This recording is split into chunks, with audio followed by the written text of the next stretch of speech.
बधिक टोला आज से 25 साल 30 साल पहले की स्थिति थी। मैं जब 1998 में पहला चुनाव लड़ा तो मैं वहां नहीं गया। मैंने जब बूथ देखा तो बूथ में मुझे वहां से सारे वोट मिले थे। मैं इसलिए नहीं गया था क्योंकि उस समय मेरी भ्रांतियां थी कि हो सकता है वहां पे मान्यता थी कि पुरुष काम नहीं करते, केवल महिलाएं कार्य करती हैं, और वहां पे शराब बहुत ज्यादा लोग पीते थे। 1999 का चुनाव में लड़ा था तब भी नहीं गया। 2004 के चुनाव के समय वहां के कुछ कार्यकर्ताओं ने मेरा कार्यक्रम वहां पे लगा दिया। अचानक मैं गया तो मैंने देखा वो बेचारे बहुत प्रफुल्लित थे। मैंने उनसे कहा, मैंने कहा भी मैं तो पहली बार आया हूं लेकिन आप लोग वोट मुझे हमेशा देते थे, क्या मामला है? उन्होंने कहा देखिए हम भी आपके पास नहीं आते हैं क्योंकि हमें आने में संकोच होता है, लेकिन हम इसलिए वोट देते थे क्योंकि हमने महाराणा प्रताप के साथ हमारे पूर्वजों ने लड़ाई लड़ी थी, देश के लिए लड़ाई लड़ी थी। और हम भाजपा को वोट इसलिए देते हैं क्योंकि आज भारतीय जनता पार्टी उस लड़ाई को लोकतांत्रिक तरीके से लड़ रही है।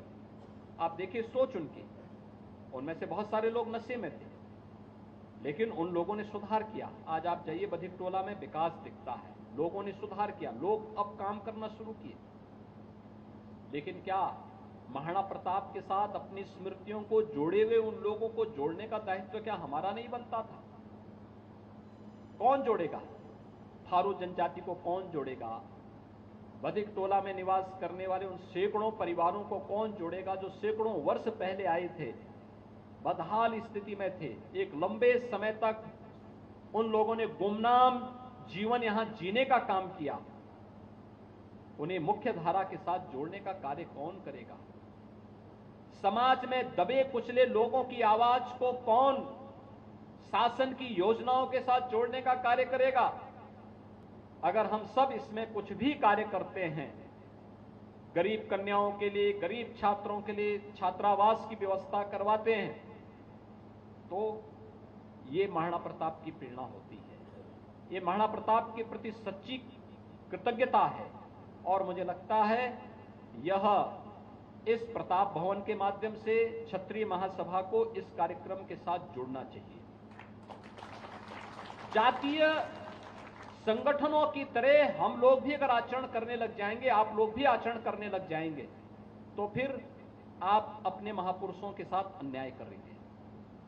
हमारा दायित्व है उससे अलग हट करके सामाजिक चेतना को जागरूक करने का कार्य, एक नायक को सामने रख करके, उस नायक को सामने रख करके, वह नायक जाति का नहीं राष्ट्र का है और उसकी प्रेरणा से लेकर के हमें कार्य करना है। यह अभियान हम सबका दायित्व बनता, पूरे समाज को जोड़ करके एक नई चेतना के साथ कार्य करना, और यही नेतृत्व का गुण भी होना चाहिए। मुझे प्रसन्नता है यहां पर आप लोगों ने स्वर्गीय श्री रघुनाथ चंद जी की प्रतिमा को भी स्थापित किया। स्वर्गीय रघुनाथ चंद जी कई बार वहां गए थे, मेवाड़ की यात्रा उन्होंने की थी, हल्दी घाटी में भी गए थे, और इसमें उन्होंने लेखनी का काम भी किया था। हमारा प्रयास होना चाहिए कि सभी अभियान निरंतर आगे बढ़ते रहने चाहिए, सामाजिक चेतना निरंतर आगे बढ़ती रहनी चाहिए, अलग हट करके कुछ नयापन हम लोग करें, और जातीय संगठन के आधार पर नहीं बल्कि सामाजिक संगठन के रूप में समाज के हर तबके को जोड़ करके अगर हम कार्य करेंगे तो ये सम्मान आपका बढ़ेगा, आप सभी के प्रति लोगों के मन में एक गौरव की अनुभूति होगी और लोग आपके प्रति सम्मान का भाव भी रखेंगे। और मुझे लगता है ये आज की सबसे बड़ी आवश्यकता है। मुझे बहुत प्रसन्नता है कि महाराणा प्रताप की इस भव्य और दिव्य प्रतिमा को, यानी पूरी प्रतिमा ही मैंने देखा यहाँ पे कि ये केवल एक सामान्य पत्थर नहीं, ये तो अपने आप में ग्रेनाइट की एक भव्य प्रतिमा है, ब्लैक ग्रेनाइट की प्रतिमा तो है ही, लेकिन ये अपने आप में ये प्रतिमा बहुत कुछ कह देती है आपके योगदान के बारे में और इन कार्यक्रमों के बारे में। इतना भारी भवन आपके पास यहाँ पे है, अच्छा पुस्तकालय बनाया जाना चाहिए, अच्छे रचनात्मक कार्यक्रमों के साथ जोड़ना चाहिए। अच्छा होगा राष्ट्र नायकों के प्रति कोई व्यक्ति लेखनी करता है तो उनको स्कॉलरशिप की व्यवस्था, कि भाई कोई अगर महाराणा प्रताप पे शोध करता है, कोई शहीद बंधु सिंह पे शोध करता है, कोई व्यक्ति 1857 के प्रथम स्वातंत्र समर में गोरखपुर या पूर्वी उत्तर प्रदेश के अलग अलग जनपदों में कोई शोध लेखन करता है, 1 साल 2 साल के लिए उनको स्कॉलरशिप की व्यवस्था। अगर ये चीजें आप करेंगे, बहुत सारे लोगों को प्रेरणा प्राप्त होगी। लोक गायकों, लोक गायकी में, लोक कला में, लोक परंपराओं में ये सभी चीजें मौजूद हैं। उसको सजोने की आवश्यकता है। बहुत सकता है कुछ लोगों के घर में ताम्रपत्र हो, कुछ लोगों के घर में भोजपत्र हो, और उसमें उनको भी अगर संकलन करने का कार्य हो सकेगा तो मुझे लगता है कि वह आज की सबसे बड़ी आवश्यकता होगी। और एक समय आपके पास एक बहुत अच्छा डॉक्यूमेंट होगा, उस डॉक्यूमेंट के आधार पर आप कह पाएंगे कि देखिए हमने ये रचनात्मक कार्य किए। ये भी भीड़ का हिस्सा बनने की बजाय कुछ नयापन करने की व्यवस्था, एक नया चीज पैदा करने की व्यवस्था, छात्रों को नए, अपनी युवा पीढ़ी को कंपटीशन के लिए तैयारी करना। वो प्रतियोगी परीक्षाओं के लिए हो सकता है, स्पोर्ट्स के लिए हो सकता है, और फिर मुझे लगता है कि आप तो शूटिंग की भी ट्रेनिंग उनको दे सकते हैं। बहुत अच्छा है, जिनकी रुचि है उनको शूटिंग की ट्रेनिंग दीजिए, शूटिंग रेंज बनवाइए, शूटिंग रेंज बना करके उनको बताइए कैसे आप कर सकते हैं। बहुत सारे, मुझे एक लड़का यहाँ गोरखपुर का मिला, मेरे सामने आया था, और यहां से नहीं, गोरखपुर का है, लेकिन यहां नहीं मंच मिला, दूसरे राज्य से जाकर के खेल रहा था और वहां के लिए मेडल प्राप्त कर रहा था। फिर मैंने प्रशासन से कहा, मैंने कहा इस बच्चे को राइफल दो, इस बच्चे के लिए शूटिंग रेंज बनाओ यहां पर, जिससे वह खेल में आगे आ सके।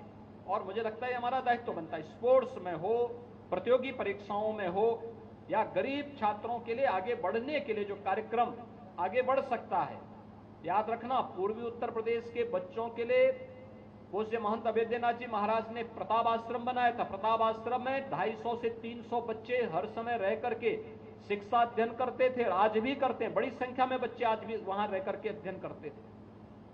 और उस प्रकार का एक मंच देना, हर समुदाय के बच्चे हैं, गरीब बच्चा कोई भी हो, किसी भी जाति समुदाय का है, अगर वह गरीब है, पढ़ना चाहता है, मंच आपका होगा, लेकिन वह आकर के पढ़े, कल वह आपके लिए एक वो बनेगा। कल कभी कोई ऐसी स्थिति आती है, उस समय आपके साथ खड़ा होगा, भामाशाह के रूप में खड़ा होगा, उस समय वह कुंजा के रूप में खड़ा होगा, उस समय वह कोई भील और मीना सरदार के रूप में आपके साथ खड़े होकर के समाज की इस लड़ाई में आपका योगदान देने और देश और धर्म के लिए कुछ कर गुजरने की एक प्रेरणा उसके मन में होगी। वह भाव हमें पैदा करना होगा।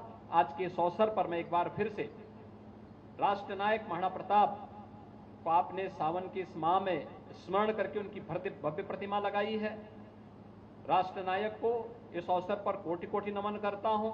आप सबको मैं इस बात के लिए धन्यवाद देता हूं कि आपने यहां पर एक भव्य प्रतिमा लगाई और अन्य अनेक रचनात्मक कार्यक्रमों के साथ आप सब जुड़ेंगे।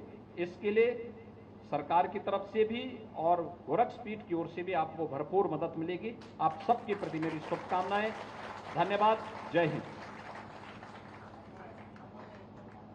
अब मैं अंत में आभार ज्ञापन के लिए कार्यक्रम के अध्यक्ष इंजीनियर राजीव सिंह से चाहूंगा और आभार ज्ञापन।